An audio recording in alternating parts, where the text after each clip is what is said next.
Resident Evil 4 Remake is here, and it's brilliant.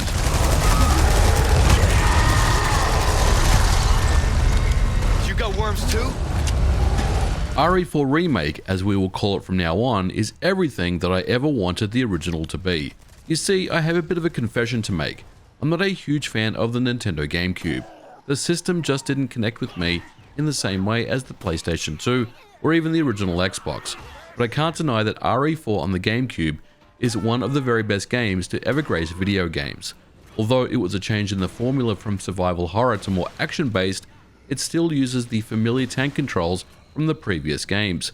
The earlier games in the series use fixed camera angles. RE4, on the other hand, has a third-person perspective and introduced a new over-the-shoulder aiming system that allowed for more precise aiming and movement. The change to third person was an interesting one. At the time, many early fans weren't sure at this new approach, but they needn't worry.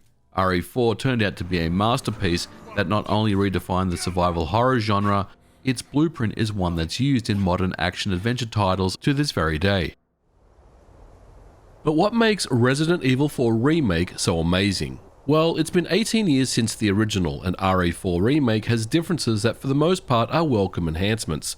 The first thing that you'll notice is that if you played the original game, the tone of the remake is darker and scarier. The original definitely had its moments, but due to the shift from survival horror to more action-based, it never really felt that scary to me as compared to, say, RE2 with Mr. X chasing you all around the map, wondering if he's going to bust through a wall and try to kill you. But what RE4 did bring is those moments of tension where enemies try to flank you and come up from behind the camera. And the great news is, with the remake, it also does this, but in a much darker setting thanks to the superb use of the RE engine. The lighting and dark tones really beef up the tension and the vibe of this remake. Case in point, when you play as Ashley armed only with a lamp that can temporarily freeze armored knights. This section is legitimately creepy. Now of course, in the original it's still there, but it never really had the same effect on me. The lighting in RE4 Remake is some of the very best I've seen. And speaking of the castle, it looks superb. I recommend to anyone playing the game, just take a moment to really take it all in.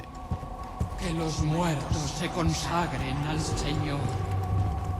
Oh Señor, somos tu ganado. Oh Señor.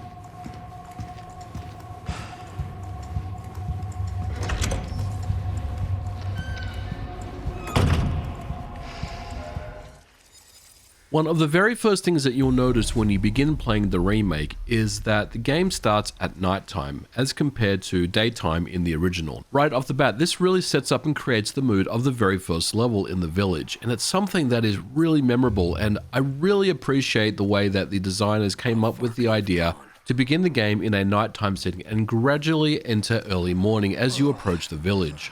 And by the time you get to the village itself, you're greeted with those very familiar brown tones that aren't really that far away from the original game, and this is a really cool touch. And of course, the Ganados are looking for ways to try to flank you and overpower you. This is brilliant stuff. Somehow, Capcom has managed to take the amazing set piece from the original game and beef it up to 11, and it still has the same tension and vibe of the original, complete with Leon's famous one-liner.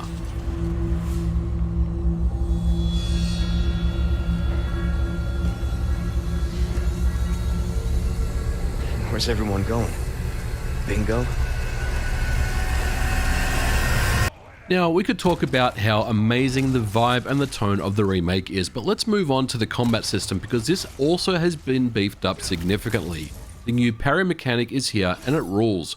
With a tap of L1, Leon's knife can parry attacks, and this is one of the most important mechanics in the game.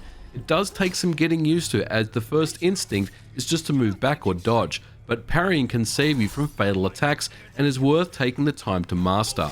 If you want to get through the harder difficulties, for example, parrying really opens up the combat system and allows you to perform some quick takedowns. Now, when you do see enemies approach with incoming strikes, you can either parry their attacks with your knife and then follow up with a kick, but of course you can just use your weapons and shoot them in the head. Now, it's important to mention that parrying does have the added bonus of preserving your ammo, and your knife will take damage. However, this can be repaired and upgraded, and you'll want to do this as you progress through the game. But even with a broken knife throughout the game, you'll pick up boot knives and various other knives, and these can also be used to parry and stealth kill enemies.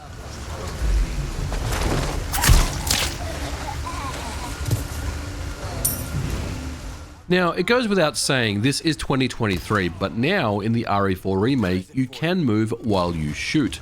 While RE4 HD runs fine on modern hardware, the aiming mechanic really needed some help.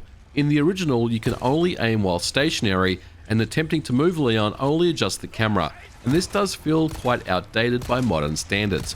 As expected, RE4 Remake lets you move and shoot freely.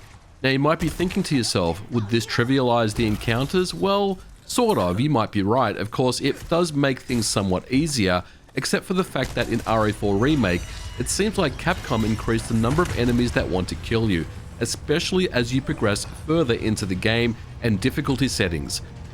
New to RE4 Remake, Leon can crouch, and that introduces a new stealth mechanic into the game, allowing Leon to sneak up behind enemies and take them out quietly.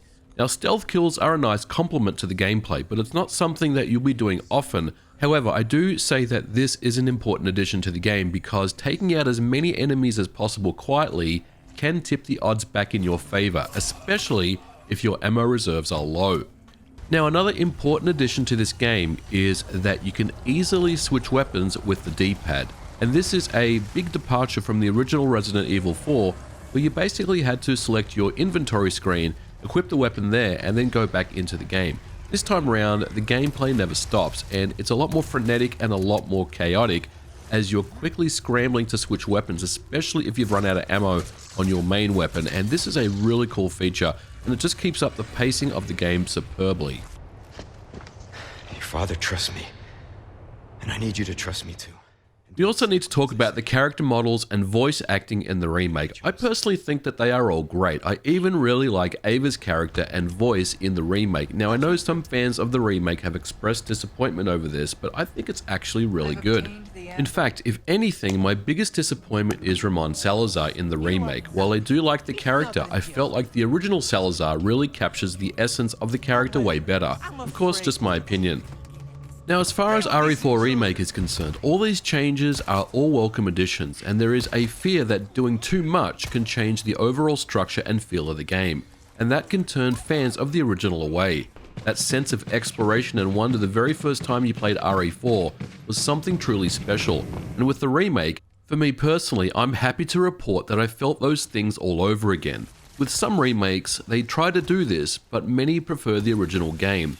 Resident Evil 4 is so good because of its over-the-shoulder action-based gameplay, which set new standards in video games for its time. It plays, sounds, looks, and feels a certain way, and I'm happy to report that none of those additions in the remake take anything away. In fact, for almost everything, it only complements or improves things. There's always going to be some viewers of mine who prefer the original over the remake and vice versa, and that's totally fine.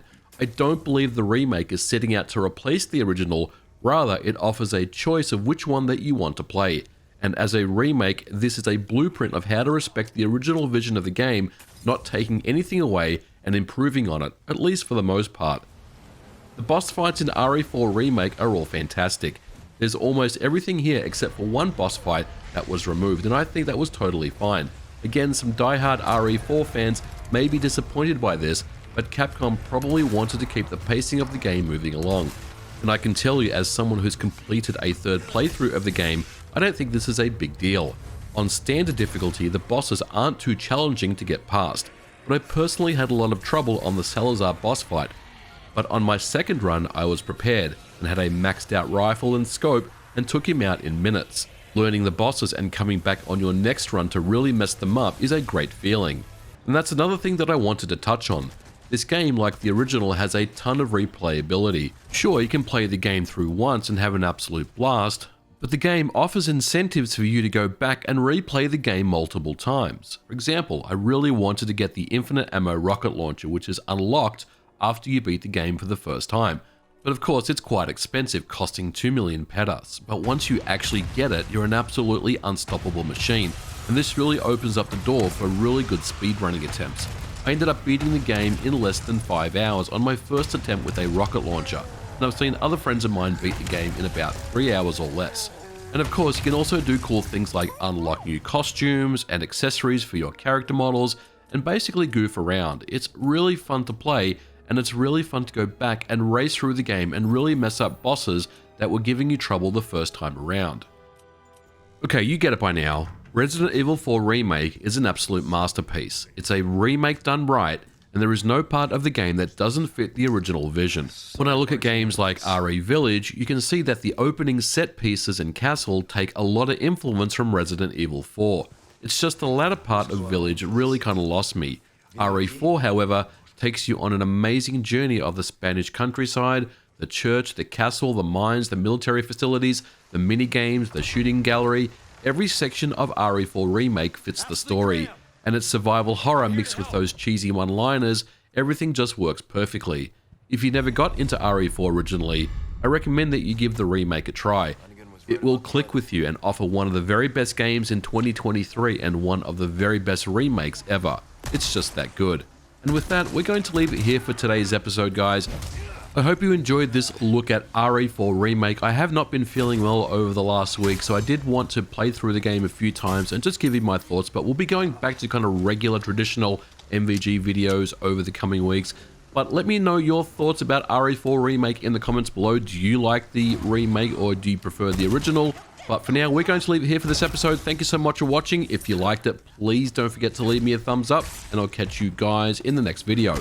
Bye for now.